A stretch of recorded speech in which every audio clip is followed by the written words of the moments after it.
सत्यम वक्तव्यम उच्चता आचार्यण। ठीक कहते हो, अर्धांगीकार में सत्यम होता है। यावद उत्तरम दास में तावत तब कथनम सत्यम, ये सत्यम का अर्थ। जब तक मैं उत्तर नहीं दूंगा तब तक तुम्हारे सारे तर्क बिल्कुल सही लगेंगे, जब जवाब देंगे सब खंडन हो जाएगा। इसलिए सत्यम अर्धांगीकार में नन उक्तो प्रशेषतया सहकार साधारण अभिप्राय नतु नतु है नतु उक्तो प्रशेषतया तत्सहकारी साधारण अभिप्राय कहा तो रहे हैं तपादान इत्यादि, लेकिन उक्त परिषद का शेष रूपेण अंग रूपेण अथवा उक्त परिषद सहकार साधारांतर के अभिप्राय से नहीं कहा गया है। न तो फिर क्या हो कहा है तद किंतु ब्रह्म विद्या प्राप्ति उपाय अभिप्राय, ब्रह्म विद्या के प्राप्ति का साधन रूपेण कहा जा रहा है। कि लोग बहुत परेशान है, सुनते हैं बहवोपि यमन विद्यो श्रीमंतो भी बहवो यमन विद्यो, सुनते हुए भी हजारों लोग ऐसे हैं जो वेदांत को निरंतर सुन रहे हैं लेकिन खोपड़ी में कुछ नहीं बैठ रहा है। ऐसे लोगों के लिए कहा जा रहा है क्या साधन है ब्रह्म विद्या को प्राप्ति करने का। क्योंकि अगला जो कहा जा रहा है वहां पर साथ में वेद को भी बोल दिया, वेदा सर्वांगानि च, ऐसा अगला मंत्र में आ रहा है। वेद से मोक्ष से क्या लेन देन है, उसके अंगों का मोक्ष से क्या लेन देन है। न वेद के अंग ब्रह्म विद्या के जो है साक्षात सहकारी साधन है या साक्षात अंग है, दोनों ही नहीं है। मैंने साक्षात साधन अंग और सहकारी मतलब वहाँ उपमीमांसा में दो प्रकार का माना गया ना, आराध उपकारक और सन्निपत्योपकारक नाम से दो प्रकार के अंगों का वर्णन किया। आराध उपकारकाणी सन्निपत्योपकारकाणी कर, वो दोनों प्रकार का नहीं हो सकता। बल्कि वेद और वेदांग स्वयं क्या है, कर्म का भी अंग नहीं हो सकता, तो ज्ञान का अंग कहां से हो जाएगा। कर्मानुष्ठान में वेद भी साक्षात अंग नहीं है, न सहकारी अंग है, परंपरा अंग बन जाता है। वैसे परंपरा तो वेदांत का भी अंग, ब्रह्म विद्या का भी अंग कहा जा सकता है, लेकिन साक्षात अंग भी नहीं है, सहकारी अंग भी नहीं है। कर्मानुष्ठान करते हैं तो वेद की जरूरत नहीं है, पहले जरूरत है। वेद पढ़ा अर्थ जानेगा, वही बाद में कर्मकांड करेगा, या नहीं। इसलिए कहते हैं नहीं वेदानाम शिक्षादि अंगानाम व अंगानांच, वेद और वेद के अंग कौन, शिक्षादि षडंग है ना वेद के, शिक्षा कल्प छंद वगैरह जो 6 अंग है, वो 6 अंगों को बोल रहे हैं कि इनमें से कोई भी साक्षात ब्रह्म विद्या शेषत्वम नहीं, वह साक्षात ब्रह्म विद्या का शेष बने अंग नहीं हो सकते। विद्या जनकत्व विद्या का अंग भले हो सकता है, लेकिन फलोपकारी अंगत्व अंग नहीं माना जा सकता। फिर कर्म का ज्ञान जो पैदा करने के लिए वेद जरूरत है, लेकिन कर्म जो हमें स्वर्ग देगा उसमें वेद क्या काम करेगा, वेद कोई मतलब नहीं। क्योंकि संसार में क्या है, आप पुस्तक पढ़ लें, मान लीजिए आपको दिया अनेक प्रकार के भोजन बनाने के पुस्तक छपते हैं ना आजकल, मोटे मोटे पुस्तक छापते हैं, और उसमें आपने पढ़ लिया हलवा बनाया कैसे जाता है, जान लिया, उससे हलवा खाने से जो आनंद मिलेगा वो पढ़ने से मिल जाएगा, नहीं मिलेगा। तो हलवा के बारे में जानकारी भले पुस्तक दे सकता है, लेकिन हलवा का जो फल है उस पुस्तक का कोई मतलब नहीं रह जाता है। भूत के ज्ञान दिया और निवृत्त हुआ, कहानी खत्म उस पुस्तक का। बाद में करना आपको पड़ेगा, हलवा बनाना पड़ेगा, फिर बैठ के खाना पड़ेगा, तब ना उसका आनंद मिलेगा। उसी प्रकार से वेद वेदांग को पढ़ लेंगे हम, उतने से कर्म का फल में उसका कोई उपयोग नहीं रह जाता है। जब तक आप उस कर्म का अनुष्ठान नहीं करेंगे तब तक उसका फल का भोग प्राप्त नहीं कर सकते। है या नहीं? एक लौकिक व्यवहार में देखा जाता है जैसा, वैसा यहां भी समझना। वेद वेदांग केवल हमें ज्ञापन करके निवृत्त होते हो, कारक नहीं है। शास्त्रंत ज्ञापकम न कारकम, कई बार मैं इस बात को दोहराता हूं। वो ज्ञापन कर दिया हर चीज के बारे में, लेकिन फल जो मिलना है तो उसका साधन को अपनाना ही पड़ेगा। विद्या प्राप्ति में, विद्या की उत्पत्ति में वेद वेदांग सहयोगी होंगे, लेकिन विद्याजन्य फलभूत मोक्ष में वो विद्या का अंग रूपेण या सहकारी साधन रूपेण किसी भी प्रकार का उपयोगी वेद वेदांग नहीं है। इसलिए कहते हैं वेदानाम शिक्षा अंगानांच साक्षात ब्रह्म विद्या शेषत्व सागर साधत्व वा नहीं। साक्षात अंग भी नहीं हो सकता, सहकारी साधन रूपेण भी वह अंग नहीं बन सकता। इसे टिप्पण नंबर 6 में देखो सुंदर बोल रहे हैं, विद्या जनकत्व रूप विद्या शेषत्व सत्य पे। विद्या जनकत्व रूपी विद्या का शेष जरूर है, वो जनकत्व न शेष बन जाएगा वेद वेदांग। क्योंकि उपनिषद कहाँ है? वेद का हिस्सा है। इसके अंदर ब्रह्म विद्या उत्पन्न कैसे होगा तुम्हारे में? इसको पढ़ेंगे तब न ब्रह्म विद्या उत्पन्न होगा।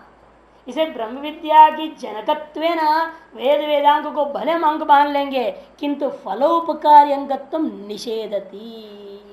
किंतु फलोपकारी अंगत्व को निषेध किया जाता है। फल में उपकार अंग नहीं हो सकता। ददना ज्योति आपने पढ़ लिया, जान लिया, बस हो गया, इतने ही उसमें कर्म का स्वरूप ज्ञानोत्पादक में वो वाक्य उपयोगी हुआ। लेकिन असलियत में दही अंग होता है, वाक्य कर्म का अंग नहीं होगा। वाक्य को लेकर कर्म अनुष्ठान करोगे क्या? नहीं कर सकते। इसीलिए व्याकरणकार ने क्या कहा? स्वम रूपम शब्द से अशब्द संज्ञा, एक परिभाषा सूत्र बना दिया। इसलिए बनाना पड़ा अग्नये स्वाहा। बोलते हो कि नहीं बोलते? अग्नये स्वाहा, अग्निभ्यो ढक।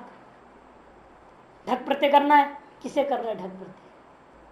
विचार हुआ भाई, कर्म का अंगभूत अग्नि से ढक प्रत्यय करना है, या अ ग न ई जो मात्रा है ये शब्द इससे ढक प्रत्यय करना है? किसे करना है? अग्नि वो धक धक धक जल रहा है, उसे ढक प्रत्यय क्या करूंगा? एक कागज में लिख कर इसमें डालूंगा तो भस्म हो जाएगा ढक प्रत्यय वहां। उसे क्या होगा? अग्नि शब्द तो सिद्ध नहीं होगा ना। व्याकरण का सूत्र बने स्वम रूपम शब्द से अशब्द संज्ञा। शब्द अपना अर्थ विशिष्ट स्वस्वरूप मात्र से प्रत्यादि किया जाता है। अर्थात क्या है? शास्त्र जितने भी शब्द है वह अर्थ मात्र ज्ञापन करते हैं, तद विशिष्ट प्रत्यार्थ में ग्रहण हो सकता है, लेकिन कार्य अवस्था में जो होगा वो शब्द का कोई मतलब नहीं रहता, अर्थ ज्ञापन मात्र कर देते, छुट्टी पाई। इसलिए आग्नेयम अवि इत्यादि स्थलों में अग्नि से ढक प्रत्यय, ढक ढक जलता हुआ अग्नि से जो है ढक प्रत्यय नहीं हुआ। अकारोत्तरवृत्ति गकार, नकार, नकारोत्तरवृत्ति इकार रूपा जो अक्षर विन्यास विशिष्ट अग्नि, यह जो पद है विशेष शब्द प्रातिपदिक है, उससे जो है षष्ट्यंत अग्निर्देवदास्य प्रथमान स्मरसवंतों से ढक प्रत्यय कर देते, सात से देवता इस अर्थ में आग्नेयम रूप बनता है। तद्वत यहाँ पर भी समझिए, सारा वेद वेदांग जितने भी है केवल विद्या की उत्पत्ति में उपयोगी होगा। विद्या से होने वाला जो फल है उस फल में उसका कोई उपकार नहीं होता, उन वाक्यों का कोई मतलब नहीं रह जाता है। किंतु उस वाक्य का जो अर्थ है वह साक्षात जहाँ आवश्यकता पड़ता है वहां संबंध होती है। जैसे कर्म में दही आदि क्या है? दधी, दधना ज्योति, दही एक शब्द में लिख दो और उसे हवन कर दो, ऐसे तो होगा नहीं, तो दही लाना पड़ेगा ना। दही से हवन होगा कि शब्द लिख करके उसे हवन कर दोगे? अरे दधना ज्योति मंत्र बोला है तो दधना ज्योति लिख दो और उसको अग्नि में डाल दो, दधना ज्योति ऐसे करके डाल दो, तो फायदा क्या होगा उससे? ये विधि नहीं होता है। वह अर्थ होता है दही लाओ, दही रूपी अंग से करो, वह अर्थ से मतलब है, वेद वाक्य से कोई मतलब नहीं। इसी प्रकार से अंगों में भी शिक्षा है। शिक्षा क्या है? वर्णोच्चारण बताता है। आप उसको वेद में वेद के उच्चारण पद्धति को सुनने के बाद क्या करोगे? कर्म कांड काल में उसके अनुसार स्वरित उदात्त सब जान करके उच्चारण करना पड़ेगा ना। वहां तो करना पड़ेगा, जानने से काम चलेगा ना। इस तरह से काल है, ज्योतिष है, नक्षत्र देखो, तिथि देखो, है कि नहीं? सूर्योदय सूर्यास्त को देखो तभी तो हवन वगैरह करोगे। अब ये सोचेगा सूर्य दिखेगा तब मैं संध्या वंदन करूंगा, वो दिखेगा ही नहीं, बादल है। वर्षा के दिनों में 24 घंटा भी बंद रह जाए फिर क्या संध्या वंदन नहीं करोगे? अरे ज्योतिष से देखो कि सूर्योदय कितना बजे हो रहा है, भले सूर्य दिखे ना दिखे, वो सूर्योदय के समय में कर दो अपना काम। ये इस प्रकार से ज्योतिष के जो अंग हैं आप वो कर्म में सहयोगी हो जाते हैं, लेकिन फिर भी कर्म का संपादन में साक्षात साधन भी नहीं है, सहकारी साधन भी नहीं है, वे बोधक मात्र होते हैं। इसलिए कहते हैं कि इसी जैसे कर्म में आप देखते हो वेद वेदांगों को, उसी और विद्या ब्रह्म विद्या की उत्पत्ति में वेद वेदांग वाले उत्पत्ति में प्रयोग उपयोगी हो सकता है, लेकिन ब्रह्म विद्या से होने वाले फल के प्रति वह न अंग है न सहकारी साधन हो सकते हैं। तब पूर्व पक्षी कहता है वह एक साथ पाठ किया हुआ है ना, इसलिए आप ऐसा कह रहे हो। आप नहीं कहना वेद वेदांगों को साथ तपा दम के साथ वेद वेदांग को भी पाठ किया गया, इससे मालूम होता है ये सारी चीजें विद्या के अंग नहीं है। तब पूर्व पक्षी बहुत सुंदर दृष्टांत देता है मीमांसा का, और कहते हैं मीमांसा में भी ऐसा है सह पठितों को लेकिन विभाग पर विनियोग करते हैं, भले सह एक साथ पठित है, सह पठिता नाम अपनी यथा योग्य विभजन विनियोग यथा योग्य उनका विभाजन पर विनियोग किया, भले एक साथ पढ़ा हुआ है लेकिन उसका विनियोग जब होता है जहां जिसकी जैसी योग्यता है उसके अनुसार उसका विनियोग होगा। जैसे आ जाते हैं, मान लो स्कूल है, एडमिशन खुला है, बोर्ड लगा है, कई माँ बाप आए हुए हैं, क्या सब एक ही क्लास में भर्ती कर देना उनके बच्चों को? ऐसे नहीं होता है ना, यथा योग्य विभज्य उनका विनियोग होगा। हाँ आपका बच्चे इतना पढ़ा, ठीक इतने क्लास को योग्य उस क्लास में उसको डाल दो, उसको उसके क्लास में डाल दो, उसको उसके क्लास में डाल दो, तो अलग अलग डालेंगे ना एडमिशन होगी। तो उसी प्रकार यहाँ पर भी मंत्र पाठ एक साथ भले ही हो रहा हो, लेकिन जिसकी जैसी योग्यता है उसके अनुसार उनकी वैसे वैसे विनियोग कर देना अलग अलग काम के लिए। इसलिए तप दान दम इत्यादि को ब्रह्म विद्या का अंग रूपेण अन्वय करना, वेद वेदांग को नहीं करना, उसको अन्यत्र विनियोग कर दो, ये पूर्व पक्ष कहता है। और उसके दृष्टांत क्या है? मीमांसा दर्शन का दृष्टांत है। चेत कहकर पूर्व पक्ष कहा, उसकी व्याख्या स्वयं कर रहा है पूर्व पक्ष। यथा सूक्त वाक् अनुमंत्रण मंत्राणाम यथा देवता विभाग तथा तपोधम कर्म सत्यादि नाम ब्रह्म विद्या शेषत्व सहकार साधत्व कल्प्यते। वेदानां तदंगानां च अर्थ प्रकाशकत्वेन कर्म आत्मज्ञान उपायत्वमित्येवं हि अयं विभागो युज्यते अर्थ संबंध सामर्थ्यात् इच्छेत न अयुक्त है।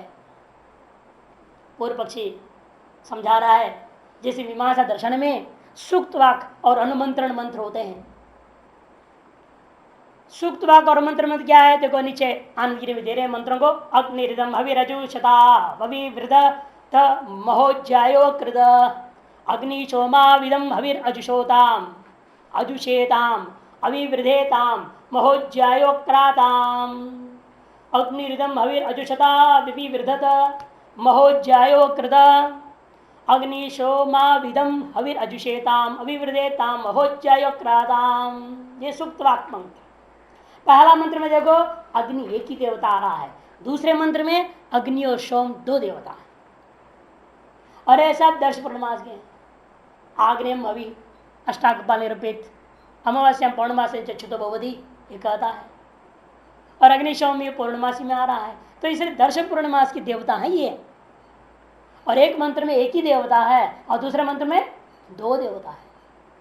लेकिन जब दर्श पूर्णमास से प्रकृति विकृति याग आ गया, सौर्य याग, सौर्य निरूपित ब्रह्मवर्चस काम, उस सौर्य याग में इस मंत्र को जब बोलने लगोगे तो वह अग्नि बोलोगे, क्योंकि उस याग में तो अग्नि देवता ही नहीं है, वो तो सूर्य देवता के याग है। तो क्या करना पड़ेगा? इस अग्नि शब्द को हटा करके मुझे सूर्य करना पड़ेगा, सूर्य रिदम ऐसे बोलना पड़ेगा। हविर अजुषता अविवृत महोज्जाय जायो अकृत ये बोलना, एक ही मंत्र बोलेंगे फिर दूसरा मंत्र बोलेंगे ही नहीं, क्योंकि वहां दो देवता है नहीं। तो जिन यागों में दो देवता है वहां दो देवता मंत्र को ले जाया जाएगा, जिन यागों में एक ही देवता है वहां एक देवता और इस मंत्र को ले जाया जाएगा, और इसमें विद्यमान अग्नि और अग्निशोम देवता नामों को हटा करके उस यज्ञ का जो देवता होंगे उनको रख करके पाठ किया जाएगा। ये उन्होंने व्यवस्था दिया। यदि सात पुटित है ना दोनों मंत्र, एक ही प्रकरण है दर्श पूर्णमास प्रकरण, उस एक प्रकरण में एक के बाद एक उत्तर काल में एक के बाद एक लगातार में रखा हुआ है दोनों मंत्रों को। लेकिन फिर भी आप क्या करते हैं, इनको विभाग पूर्वक योजना करते हैं। पहला मंत्र को एक देवता के यागों में ले जाते हो और दूसरे मंत्र को द्विदेवता के यागों में ले जाते हो, और ले जाकर के क्या करते हैं, वहां पर भी ये अग्नि और अग्निशम जो शब्द हैं उनको हटा करके उस याग के जो देवता होंगे उन नामों को इस्तेमाल करके इस मंत्र का उच्चारण किया जाता है। इस प्रकार जैसा आप व्यवस्था देते हैं वैसे यहाँ पर भी समझ लो, तप दम और वेद अंग एक साथ भले पठित हो, इन तप और दम को क्या करना, ब्रह्म विद्या का अंग बना देना, वेद और वेदांग को ज्ञान का प्रकाश मात्र स्वीकार कर लेना, ये व्यवस्था ये था सुक्त वाक। और इसी प्रकार से अनुमंत्रण मंत्र भी है, इसे इत्यादि नहीं, वह सुक्त वाक्य सर्वयाग समाप्त देवता अनुमंत्रणम क्रियते। सुक्त वाक्य के द्वारा संपूर्ण याग जब समाप्त होता है ना, तब इन मंत्रों को बोला जाता है और कहा जाइए महाराज, पहले देवताओं को बुलाया जाता है, ये आगत सुप्रतिष्ठो भव सुप्रसन्न भव वरदो भव समुखो भव, ऐसा बोल करके उनको पटा पटा करके वो क्या है सपारी में बिठा देते हैं। जब हो जाता है तो कहते जाओ हो गया काम, यथा आगता तथैव गच्छ गच्छ स्वस्थानम कह दिया जाता है, जाओ जाओ अपने स्थान में चले जाओ। और फिर मूंगफली जो भी था नहीं क्या बोलते हो सुपारी उसले लेके फेंक देंगे, गया काम। और पंडित लोग तो उसको ले जाके तोड़ ताड़ के खा भी लेंगे काम आ गया हमारा देवता तो गया, इसमें से निकल गया, अभी हमारे खाने के लायक हो गया। इसे संपूर्ण यागों का भी यही है, हर याग में देवता जो जो होंगे उनका आह्वान किया जाता है, और जब याग समाप्त हो गया तो उनको जो वापस जाया जाता ना, उनको जो माने विदाई किया जाता है उसके लिए मंत्र का प्रयोग होता है, उसका नाम सूक्त वाक मंत्र होते हैं। देवता अनुमंत्रण क्रियते, अनुमंत्रण देवान विसर्जन क्रियते इत्यर्थ 4 नंबर टिप्पणी है। तत्र यद्यपि अस्मिन् सूक्तवाक्ये बह्व्यो देवताः पठ्यन्ते तथापि यस्मिन् यागे या देवता आहूता तस्या एव विसर्जने योग्यतावशात् अस्य सूक्तवाक्यस्य यथा विनियोग तथा तपप्रवृत्तनामेव विद्याशेषत्वेन विनियोग भविष्यति इत्यर्थः। इस प्रधानाधिकार आनंदी में स्पष्ट बोल दिए, उसी को अब देखिए भाष्य में संक्षेप में जो कह रहे हैं, सूक्तवाक्य मंत्रों को क्या किया जाता है, यथा दैवतम विभाग, जैसा याग जैसा देवता वैसे उसका विभाजन करके एक देवता के लिए एक मंत्र को, द्विदेवता के लिए दूसरा मंत्र को ले जाएगा और वहां पर मंत्रों का देवता भी बदल दिया जाएगा। जैसा यह विभाग, विभाग पूर्वक इन मंत्रों का उपयोग विनियोग कर दिया जाता है, तथा उसी प्रकार से अगला एक मंत्र का पूर्वार्ध में क्या है, तपोदम इत्यादि बोल दिया, उत्तरार्ध में वेद और अंग को कह दिया। देखिए तस्यै तपोदम कर्मेति प्रतिष्ठा वेदा सर्वांगानि सत्यमायतनम, ऐसा अगला मंत्र है।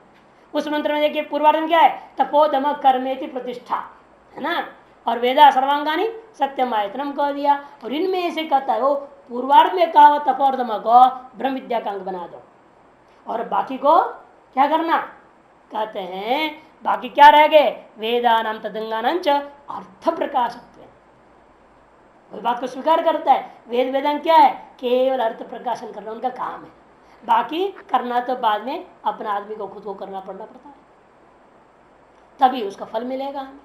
इसे कहते हैं अर्थ प्रकाशत्व, लेकिन केवल ब्रह्म विद्या का नहीं, कर्म और आत्मज्ञान दोनों के उपायत्व विनियोग कर देना। क्योंकि वेद क्या करता है, केवल ब्रह्म ज्ञान का प्रकाशन थोड़ा कर रहा है, कर्म का भी प्रकाशन करता है। इसलिए कह दिया कर्म और आत्मज्ञान दोनों के प्रकाश का उपाय रूपेण उनको विनियोग कर लेना। इस प्रकार से अगला मंत्र जो आ रहा है उसको 2 भाग में बांट करके पूर्वार्ध को ब्रह्म विद्या के साथ जोड़ देना, उत्तरार्ध को कर्म और आत्मज्ञान दोनों के अर्थ प्रकाशकत्व मात्रेण, अंगत्व नहीं अर्थ प्रकाशन साधनत्व मात्रेण हमने विनियोग करना है, ऐसा पूर्व पक्ष ने कहा। इति एवं ही अयम विभाग युज्यते, इस प्रकार का जो विभाग करना ही उचित होता है। क्यों, अर्थ संबंध उपति सामर्थ्यात्, अर्थ संबंध उपत्ति अर्थस्य येन अर्थेन साकं संबंध उपद्यते सा तस्य अर्थ संबंधोपत्ति ही तद्बलाद इत्यर्थः।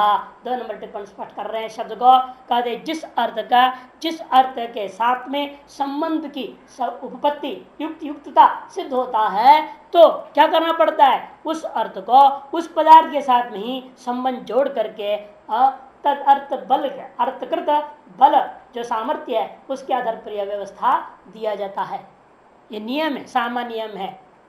एक अर्थ को अपने योग्य दूसरे अर्थ के साथ अन्वय करना है, इसको तो नहीं नियम है ना। आपका वाक्यार्थ ज्ञान क्या है? वह वाक्यार्थ ज्ञान में कौन से साधन होते हैं? हेतु होते हैं।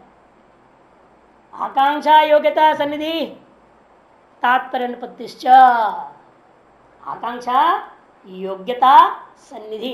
योग्यता किसे कहा गया? अर्थाबाध योग्यता। याद नहीं रहता कुछ भी, तर्क संग्रह का मामला है सब। अर्थाबाध योग्यता, अर्थ का आबाद का नाम योग्यता होता है। अर्थ का आबाद का मतलब क्या? वहां दृष्टांत क्या दिया? वारिणा दहेत है ना, वारिणा दहेत होगा, जल से जलाओ, वन्निना सिंचित, वन्नी से पेड़ों को सिंचन करो। ये हो सकता है कि अन्वय? नहीं। क्यों? एक अर्थ माने वारी शब्द का जो अर्थ है वह दाह रूपी अर्थ के साथ समन्वय होना संभव नहीं है। इसी प्रकार से वन्नी रूपी पद का जो अर्थ है उस अर्थ का सिंचन रूपी पद के अर्थ के साथ संबंध होना संभव नहीं है। से जिस अर्थ के साथ संबंध होने की योग्यता होती है उसी के आधार पर उस अर्थ का उस अन्य अर्थ के साथ संबंध जोड़ना ही युक्त होता है। यह लौकिक ही नहीं, शास्त्रीय न्याय भी है। सर्वमत स्वीकृत वाक्यार्थ ज्ञान के साधनों में स्वीकार किया हुआ है। अर्थ का आबाद ही विनियोग का मूल आधार होता है।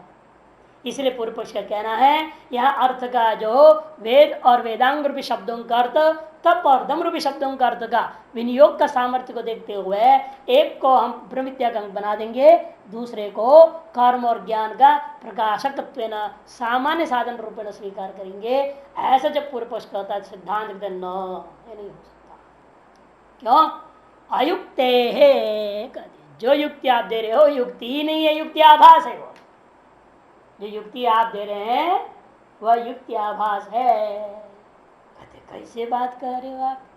क्योंकि नहीं अयम विभागो घटनाम प्रांचति। क्योंकि जिस प्रकार विभाग पूर्वक विनियोग आप कथन कर रहे हो मीमांसा दर्शन का सुक्तानुवाद दृष्टांत को लेकर के, वह घटनाम न प्रांचति अर्थात हमारे वर्तमान प्रकरण के अनुकूलम न भवति इत्यर्थ। घटनाम न प्रांचति का क्या है? प्रसंगानुकूलम न भवति। वर्तमान प्रकरण, वर्तमान जो प्रसंग है उसके अनुकूल ये न्याय लागू नहीं हो सकता। न्याय गलत नहीं बोल रहा हूं, योग्यता अनुकूल अनुसार है ना विभाग पर विनियोग करना मीमांसा दर्शन में स्वीकृत न्याय है। सुक्त वाक्य न्याय वो गलत नहीं है, लेकिन वह न्याय वर्तमान हमारे इस प्रसंग में लागू नहीं हो सकता है। यही तो होता है ना, वकील लोग कहते अमुक कानून के आधार पर उसको दंड दो, एक वकील कहेगा, दूसरा कहे नहीं ये कानून उसके ऊपर लागू नहीं हो सकता। यही तो बात होती है। यहाँ पर वही शास्त्रार्थ है, मीमांसा का न्याय लगे पटका, तब एक कहते वो न्याय यहाँ लागू नहीं हो सकता है। क्यों नहीं हो सकता? ये प्रकरण में क्यों नहीं लागू होगा ये बात? तब कहते हैं नहीं सर्वक्रियाकार फल भेद बुद्धि तिरस्कारिण्या ब्रह्मविद्या शेषापेक्षा सहकर साधन संबंधो वा युज्यते। सबसे बड़ी बात यह है ब्रह्म विद्या में किसी भी अंग को जोड़ी नहीं जा सकती है, बल्कि ब्रह्म विद्या जैसा जैसा हृदय में प्रकट होता जाता है जितने भी कर्म और कर्म के आवश्यकभूत तत्व है सबको नाश करना शुरू कर देता है, खत्म करता है। जब कर्तृत्व भोक्तृत्व मर जाए फिर क्या रह जाएगा? है कि ब्रह्म विद्या जैसी से उत्पन्न होती करती क्या है? आपके अंदर विद्यमान कर्तृत्व भोक्तृत्व को नाश करती है। जब कर्तृत्व भोक्तृत्व का नाश हो गया फिर क्रियाकारक फल भेद कहाँ रह गया?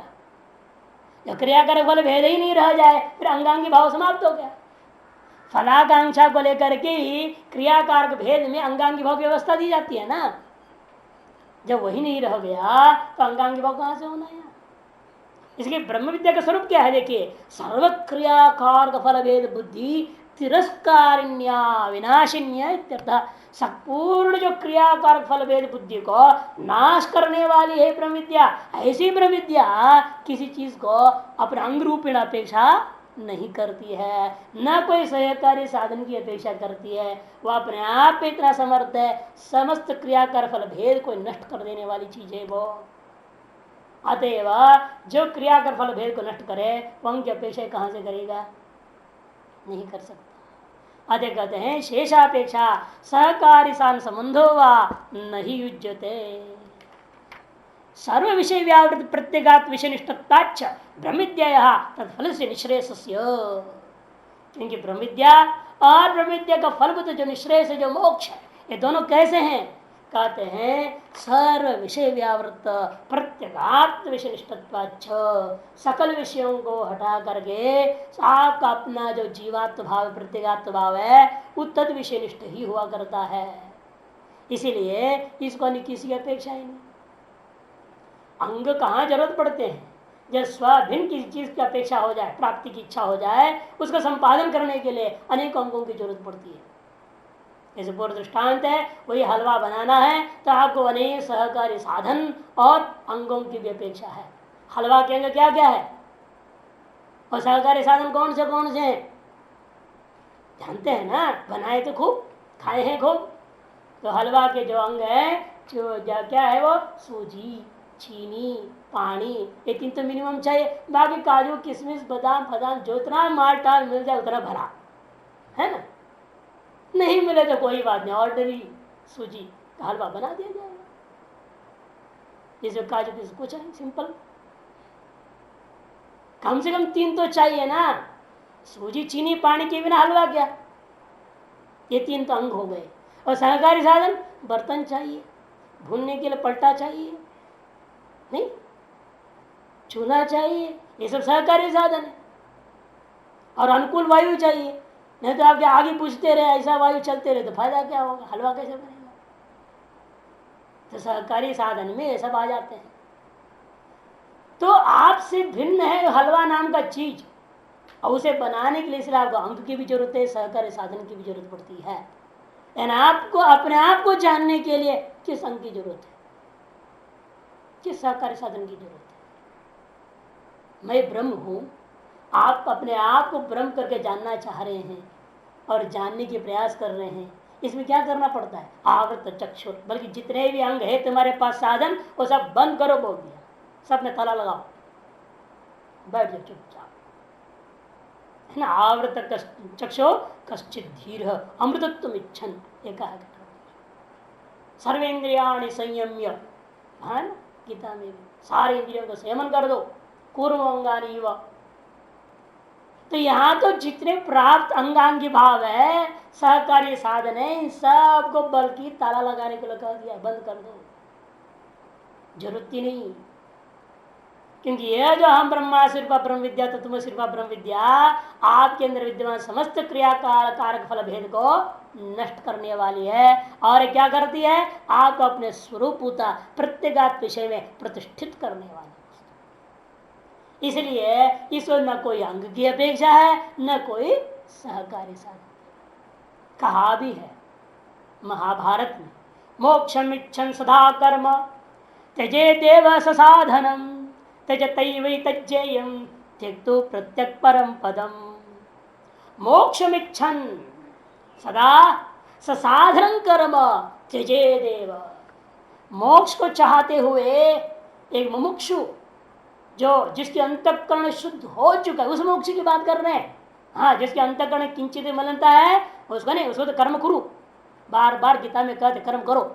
अभी तेरे को निध्यासन नहीं हो रहा है, मनन नहीं हो रहा है, ध्यान नहीं होता है, जप नहीं होता है, एक आसन में आराम से बैठा नहीं जाता है, चिंतन नहीं होता है, ब्रह्म चिंतन कर लगते हो, संसार चिंतन शुरू हो जाता है, तब तुमको तो निष्काम कर्मियों की उपासना करना है।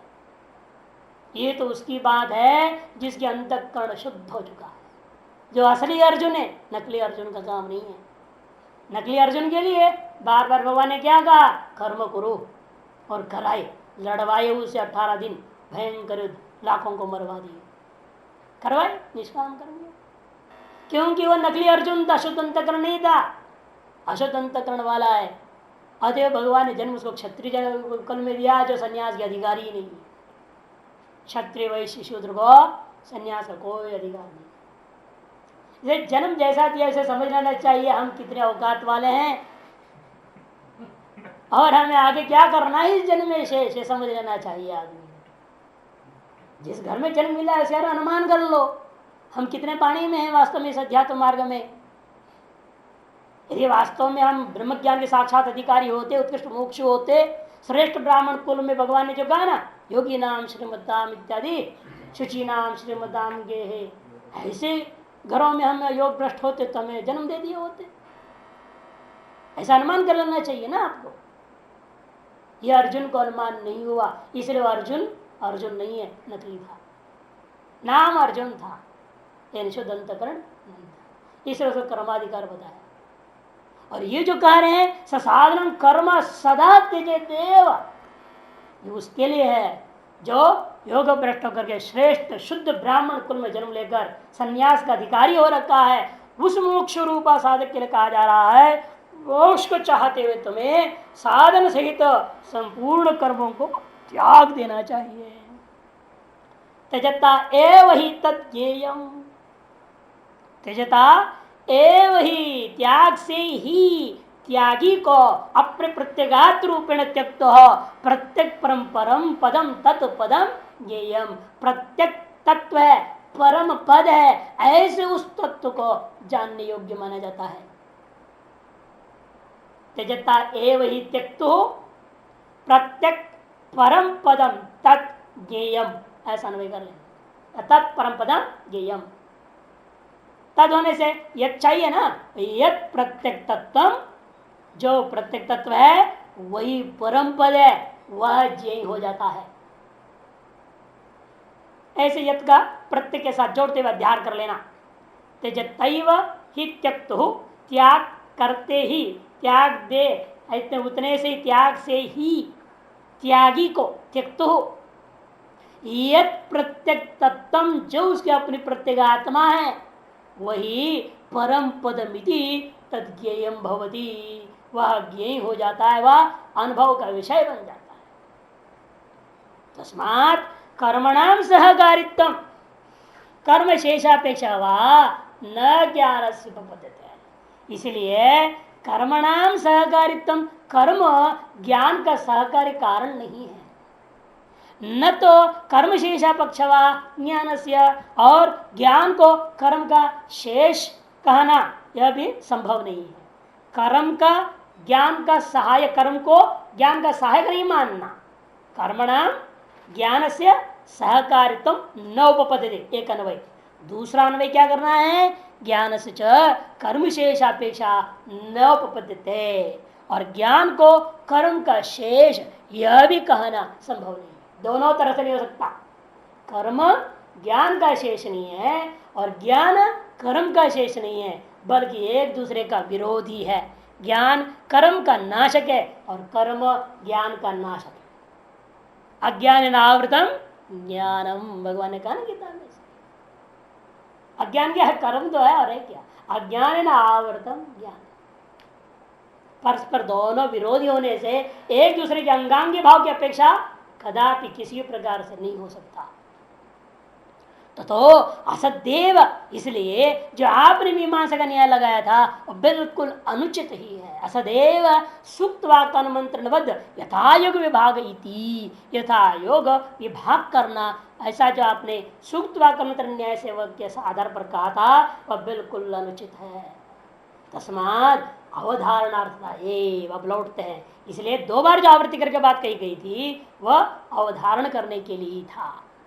अवधारणार्थता एवं प्रश्न प्रतिवचन से उपपद्यते, उपरिष्टम भो ब्रूहि, यह प्रश्न, उसका जवाब उक्ताते उपनिषद, ये जो कहा गया यह अवधारण करने के लिए है। यह प्रश्न प्रतिवचन ऐसा सिद्धांत मानने पर ही युक्त युक्त साबित होता है।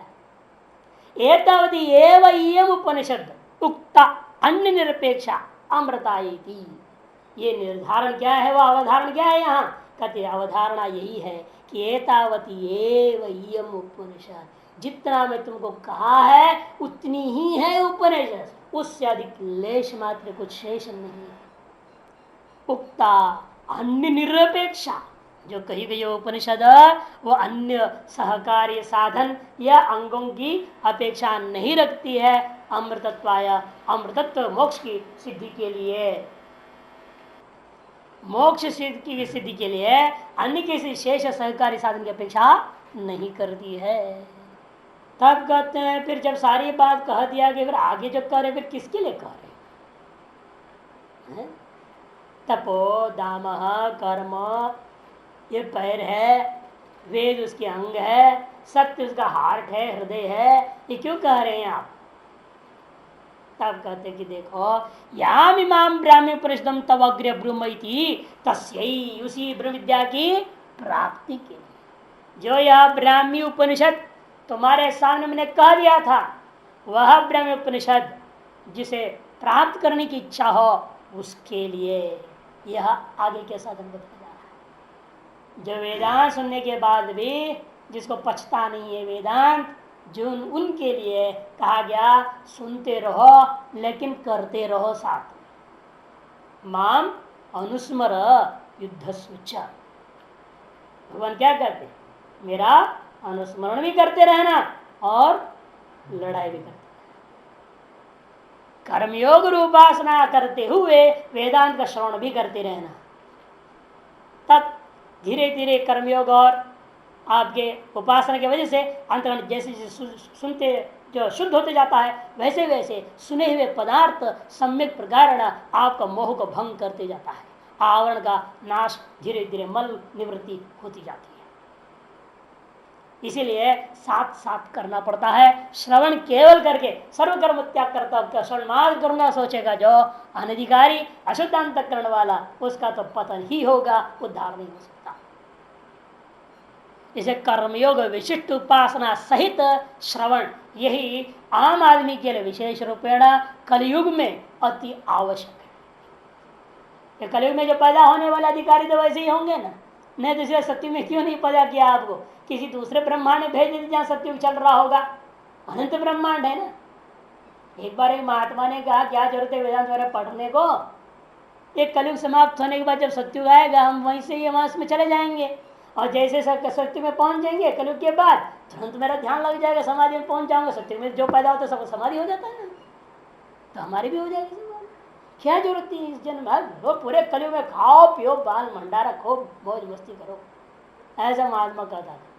मैंने कहा अरे मूर्ख तुम्हें जानते नहीं हो, है सुना नहीं क्या, अनंत ब्रह्मांड नायक है भगवान का मतलब क्या होता है। यहाँ का कलयुग समाप्त होने से दूसरा कहीं कलयुग नहीं होता है क्या, दूसरे कोई ब्रह्मांड में कलयुग शुरू होगा, कहीं कलयुग मध्य में होगा। तुमको देखेंगे तुम किस कलयुग की लायक हो, उस कलयुग में तुमको जो विदाउट प्रमोशन विद डिमोशन भी जा सकते हो। प्रमोशन तो दूर की बात है, क्योंकि इस कलयुग में तुमको पैदा करके तुमने कलयुग में का सदुपयोग नहीं किया, दुरुपयोग किया है, भोग विलास किया है। इसे तुमको ऐसे ही कलयुग में भेज देंगे विद डिमोशन, वहां पर ट्रांसफर हो जाओगे। याद रखना, ये मत सोचना कि सत्य में तेरे को जन्म मिलेगा, कभी नहीं मिलने वाला। उत्तरोत्तर घटिया कलयुगों में जन्म देते दे जाएंगे तुमको। भगवान खुद ही कहा है गीता में इस बात, नाश हो जाएगा। इसलिए अनंत ब्रह्मांड नायक है ये, इसलिए यह छेद वेदित अत सत्यम अस्ति। इसको पकड़ो, यह मत सोचो कल पूरा बीत जाए बाद सत्युग आएगा तब मैं ध्यान करूंगा, ये चक्कर मत पड़ो। इसे श्रुति कहती है इसी जन्म में उसको जानने की कोशिश करो, इस कलयुग में भी नहीं। बहुत टाइम है कलयुग, आराम से कर लूंगा ये नहीं सोचना। यह चेत यह का यह जन्मनि एव। इसलिए इनका कहना है कि देखो कि वो जो ब्राह्मण उपनिषद है जो तुम्हारे सामने मैंने कहा था उसको प्राप्त करने के लिए साधन कहा जा रहा है अगले मंत्र से।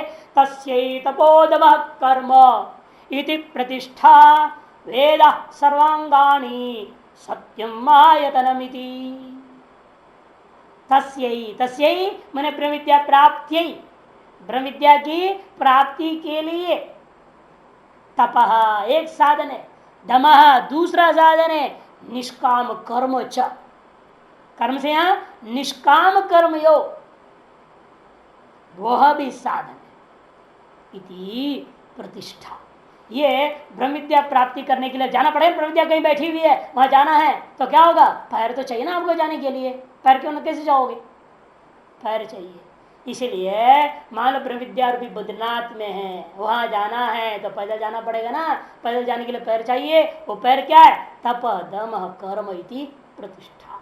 प्रतिष्ठा नहीं प्रतिष्ठा पादो इत्यर्थ, इस शरीर की कल्पना कर रहे हैं। ब्रह्म विद्या में शरीर को प्राप्त करते हैं तो उसमें पैर क्या होता है? ये तीन चीज पैर है, तप दम कर्म।